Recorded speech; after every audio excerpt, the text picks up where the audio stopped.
Telugu audio Bible లేవియాకాండము 4వ అధ్యాయము. మరియు యెహోవా మోషేకు ఈలాగు సెలవిచ్చెను, నీవు ఇశ్రాయేలీయులతో ఇట్లనుము, యెహోవా ఆజ్ఞలన్నిటిలో దేని విషయమైనను ఎవరైనా పొరపాటున చేయరాని కార్యములు చేసి పాపి అయిన ఎడల, ఎట్లనగా ప్రజలు అపరాధులగునట్లు అభిషిక్తుడైన యాజకుడు పాపము చేసిన ఎడల, తాను చేసిన పాపమునకై నిర్దోషమైన కోడెదూడను యెహోవాకు పాప పరిహారార్థ బలిగా అర్పింపవలెను. అతడు ప్రత్యక్షపు గుడారం యొక్క ద్వారమునకు యెహోవా సన్నిధిని ఆ కోడెను తీసుకొని వచ్చి, కోడె తల మీద చెయ్యి ఉంచి యెహోవా సన్నిధిని కోడెను వధింపవలెను.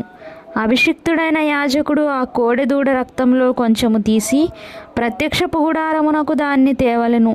ఆ యాజకుడు ఆ రక్తంలో తన వ్రేలు ముంచి పరిశుద్ధ మందిరం యొక్క అడ్డతెర ఎదుట ఆ రక్తంలో కొంచెము 7 మారులు యెహోవా సన్నిధిని ప్రోక్షింపవలెను. అప్పుడు యాజకుడు ప్రత్యక్షపు గుడారంలో యెహోవా సన్నిధినున్న సుగంధ ద్రవ్యముల ధూపవేదిక కొమ్ముల మీద ఆ రక్తంలో కొంచెము చమిరి ప్రత్యక్షపు గుడారం యొక్క ద్వారమునొద్దనున్న దహన బలిపీఠము అడుగున ఆ కోడె యొక్క రక్తశేషమంతయు పోయవలెను. మరియు అతడు పాప పరిహారార్థ బలి రూపమైన ఆ కోడె క్రొవ్వు అంతయు దాని నుండి తీయవలెను. ఆంత్రములలోని క్రొవ్వును, ఆంత్రముల మీది క్రొవ్వంతటిని, మూత్రగ్రంథులను, వాటి మీద డొక్కలపైనున్న క్రొవ్వును, మూత్రగ్రంథుల పైనున్న కాలేజం మీద వపను సమాధాన బలియగు ఎద్దు నుండి తీసినట్లు దీని నుండి తీయవలెను. యాజకుడు బలిపీఠం మీద వాటిని ధూపము వేయవలెను.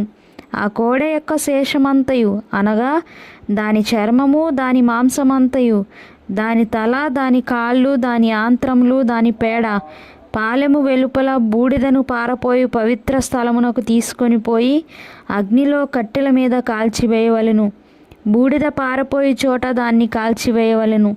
ఇశ్రాయేలీల సమాజమంతయు పొరపాటున ఏ తప్పిదము చేసి యెహోవా ఆజ్ఞలన్నిటిలో దేనినైనను మీరి చేయరాని పని చేసి అపరాధులైన ఎడల, వారు ఆ యాజ్ఞకు విరోధముగా చేసిన ఆ పాపము తమకు తెలియబడినప్పుడు సంఘము పాప పరిహారార్థ బలిగా ఒక కోడెదూడను అర్పించి ప్రత్యక్షపు గుడారము యొక్క ద్వారమునకు దాన్ని తీసుకొని రావలెను.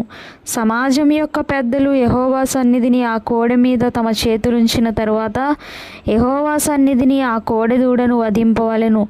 అభిషిక్తుడైన యాజకుడు ఆ కోడె యొక్క రక్తంలో కొంచెము ప్రత్యక్షపు గుడారంలోనికి తీసుకొని రావలెను. ఆ యాజకుడు ఆ రక్తంలో తన వ్రేలు ముంచి అడ్డతెర వైపున యెహోవా సన్నిధిని 7 మార్లు దాన్ని ప్రోక్షింపవలెను.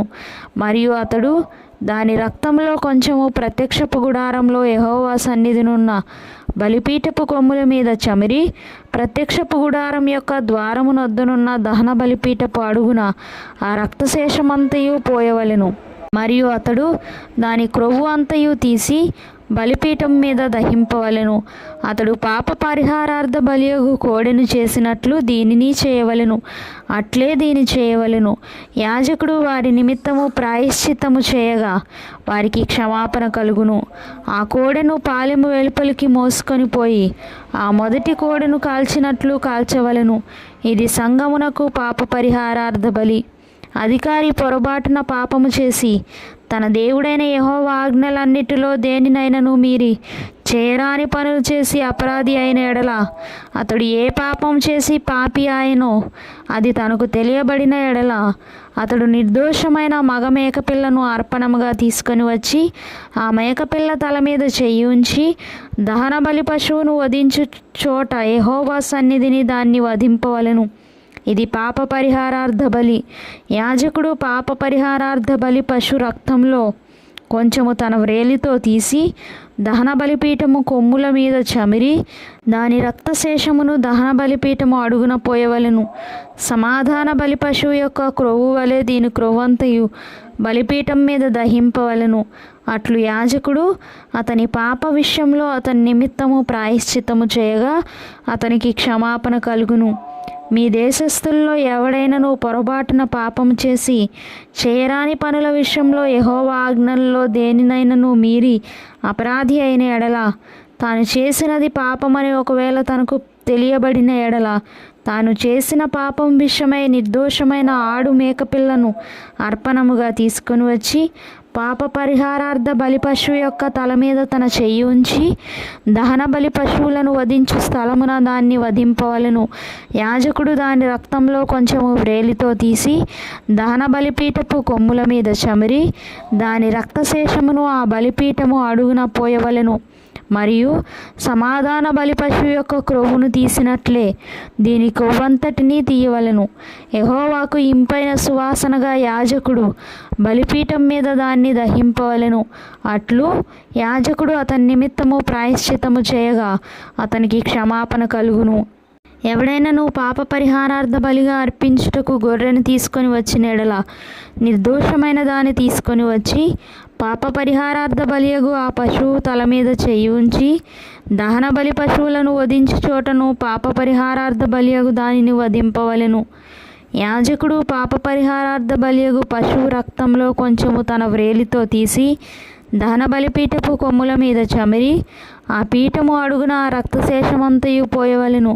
మరియు సమాధాన బలి పశువు యొక్క క్రొవ్వును తీసినట్లు దీని క్రొవ్వంతయు తీయవలెను.